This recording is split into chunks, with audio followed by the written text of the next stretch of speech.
Brazil নাকি Morocco, বিশ্বকাপের group পর্বের সবচেয়ে হাই ভোল্টেজ ম্যাচের ফল জানা গেল ম্যাচের আগেই।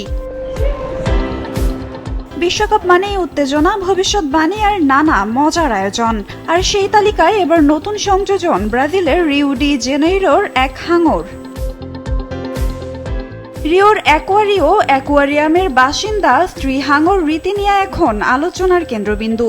কারণ ব্রাজিলের বিশ্বকাপ অভিযান শুরুর আগেই সে দিয়ে দিয়েছে নিজের ভবিষ্যৎবাণী। বুধবার দর্শকদের সামনে রীতিনিয়ার জন্য রাখা হয় দুটি ক্যান, একটিতে ব্রাজিলের পতাকা, অন্যটিতে মরক্কোর।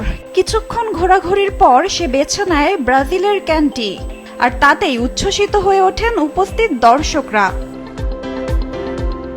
খেলাধুলার বড় আসরে প্রাণীদের এমন ভবিষ্যৎবাণী অবশ্য নতুন নয়। অতীতে অক্টোপাস পল থেকে শুরু করে নানা প্রাণী ম্যাচের ফল নিয়ে ভবিষ্যৎবাণী করে বিশ্বজুড়ে জনপ্রিয়তা পেয়েছে। এবার সেই দায়িত্ব যেন কাঁধে তুলে নিয়েছে রীতিনিয়া।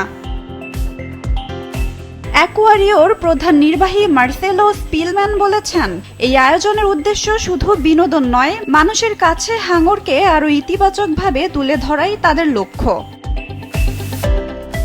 এখন দেখার বিষয় রীতিনিয়ার ভবিষ্যৎবাণী কতটা সত্যি হয়। তবে ব্রাজিলিয়ান সমর্থকেরা নিশ্চয়ই চাইবেন মাঠের লড়াইয়েও হাঙরের এই ভবিষ্যৎবাণী মিলুক শতভাগ।